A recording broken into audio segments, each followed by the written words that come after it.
खबर मंगलौर से। उबैदुर रहमान मोंटी ने बसपा सुप्रीमो कुमारी मायावती का जन्मोत्सव धूमधाम से मनाया। मंगलौर बहन कुमारी मायावती जी के जन्मदिन पर दिवंगत नेता हाजी सरवत करीम अंसारी जी के कार्यालय पर हर्षोल्लास के साथ मनाया गया। आपको बता दें, आज दिनांक 15 जनवरी को बसपा सुप्रीमो बहन कुमारी मायावती जी का 68वां जन्मदिवस दिवंगत नेता हाजी सरवत करीम अंसारी जी के कार्यालय पर मनाया गया। हाजी सरवत करीम के पुत्र उबैदुर रहमान मोंटी ने हजारों जनसैलाब के बीच बड़ी धूमधाम से मनाया। उबैदुर रहमान मोंटी ने कहा, मैं अपने पिता मरहूम हाजी सरवत करीम अंसारी जी के सपनों को साकार करने की पूरी कोशिश करूंगा। मैं अपने क्षेत्र को वह सब देने की कोशिश करूंगा जिससे हमारे क्षेत्र की जनता वंचित रही है। वहीं पर बसपा जिला अध्यक्ष श्री तेलू राम ने कहा, 2024 के लोकसभा चुनाव में बसपा की ही जीत होगी और विधानसभा के उपचुनाव में जैसे पहले जनता ने विश्वास जताया था, आपके भी ऐसे ही विश्वास जताकर बीएसपी को सर्वाधिक मतों से विजयी बनाएंगे। बसपा जिला अध्यक्ष तेलू राम जी ने कहा, इस समय भारत 200 लाख करोड़ के कर्जे के नीचे है और कहा, सबका साथ सबका विकास यह बसपा का नारा था जो कि भाजपा ने चुरा लिया है। इस अवसर पर उपस्थित रहे उबैदुर रहमान मोंटी, जुनैद अख्तर, आमिर अंसारी, सलीम प्रधान, नसीम कुरैशी, नदीम कुरैशी, खलील अहमद, मुन्ना रेफरी, हाजी मुख्तियार, इरशाद प्रधान, तेलू राम, सचिन, आजाद वीर जिला पंचायत सदस्य, उबैद टेलीकॉम, डॉक्टर नया अंसारी, इमरान अंसारी मेंबर आदि सैकड़ों लोग मौजूद रहे। आयरन लेडी शेरनी बहना को बहुत बहुत शुभकामनाएं प्रस्तुत करना चाहूंगा कि आज उनका जन्मदिन है। आप जियो हजारों साल, साल के दिन हो 1000। उनकी सोच आप सबके सामने है। इन्होंने 23 तारीख में भी जो है हमारे वालिद साहब के लिए ये भी नहीं सोचा कि भाई वो एक दुनिया से पर्दा कर गए मरहूम है, उनके बारे में एक अच्छी बात बोलनी चाहिए थी। उसके बावजूद उन्होंने जो है उनके साथ उल्टी सीधी, उनकी बारे में उल्टी सीधी बातें कही। ये बहुत ही अफसोसजनक बात है और उपचुनाव के लिए हम सब पूरी तरीके से तैयार हैं। इंशाअल्लाह पूरी बहुजन समाज पार्टी और हम सब, आदरणीय बहन जी का आशीर्वाद है तो इंशाअल्लाह सब हम बिल्कुल एक तरफा होकर चुनाव लड़ेंगे और जीत दर्ज करेंगे बहुत भारी मतों से। देखिए, वो लोग चुनावी साल में ही आते हैं, चुनावी साल में वो 2-4 चीजें करते हैं और लोगों को बहलाने की कोशिश करते हैं, लेकिन यहाँ की जनता बहुत जागरूक है। अब माशाअल्लाह सब पढ़े लिखे हैं, अब उनके बहकावे में आने वाले नहीं है। सर, उसके लिए में लगभग 50 तक लोगों को सुख सुविधा देना नहीं है, चिकित्सा देना नहीं है। उनका मकसद सिर्फ एक ही है कि भाई राजनीति हमारा चुनाव आने वाला है तो उसकी राजनीति की जाए, सिर्फ ये मकसद है।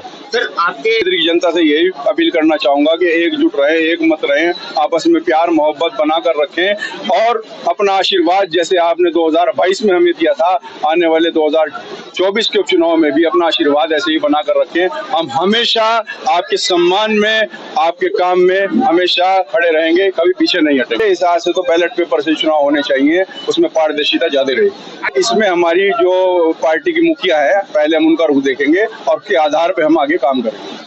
इस बार भी साल से जो है विधानसभा की लोगों की सेवा कर रहा हूं और जितना हो सकेगा आगे भी हमेशा उनके हर एक काम के लिए खड़े रहेंगे। हमारा प्रतिद्वंदी तो ये है कि हम मेहनत कर रहे हैं, हम मेहनत में इंशाल्लाह कामयाब होंगे। हमारा प्रतिद्वंदी हमें नहीं लगता है कोई ऐसा फिलहाल। दूसरे नंबर पे मैं किसी को भी दूसरे नंबर पे तो भी ऐसा कुछ मैंने सोचा नहीं, लेकिन ये है कि हम अपनी मेहनत कर रहे हैं, हम मेहनत में कामयाब होंगे। हिंदी समाचार प्लस में आपका स्वागत। इस टाइम हम मंगलौर के सरवत करीम अंसारी साहब के कार्यालय पर हैं, जहां बहन कुमारी मायावती का 68वां जन्म दिवस बड़े हर्षोल्लास के साथ मनाया गया और इस जन्म उत्सव पर हम मिलते हैं हमारे बसपा के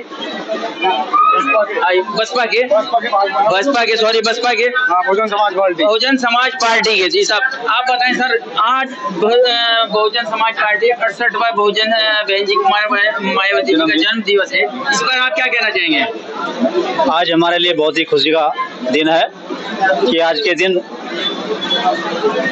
एक दलित नेता बहन कुमारी मायावती, राष्ट्रीय अध्यक्ष बहुजन समाज पार्टी, 4 बार की मुख्यमंत्री उत्तर प्रदेश का जन्म हुआ और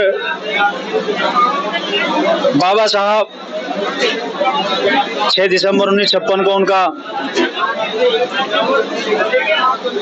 उनकी मृत्यु हुई थी और उसी वर्ष में बहन जी ने उनके अवतार के रूप में जन्म लिया। वो दलितों की मसीहा हैं।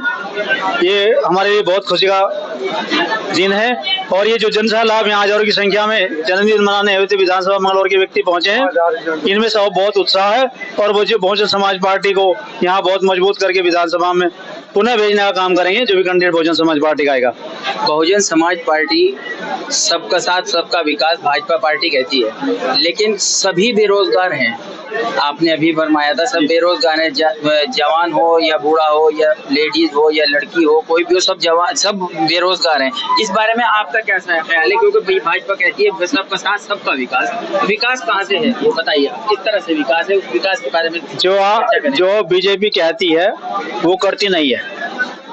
वादे कर रहे थे कि हम 2 करोड़ मजदूर दलित सुरक्षित रह सके, बिजली पानी सड़कों की व्यवस्था जो सही दे सके, और ऐसी बहन कुमारी मायावती जी हैं जिन्होंने अपने शासनकाल में हर प्रकार की सुविधा जनता को देने की कोशिश की है। सड़कों का, पानी का, आवास योजना में उन्होंने बहुत अच्छा काम किया है। कांशीराम आवास योजना के अंतर्गत गरीब परिवारों को आवास बना कर दिए हैं। तो वो गरीबों की, किसानों की, बेरोजगारों की, सबकी हितैषी है। बहुजन समाज पार्टी को वोट करके प्रधानमंत्री बनाने का काम करें। ये देश मजबूत होगा और देश के साथ सब मजबूत होंगे।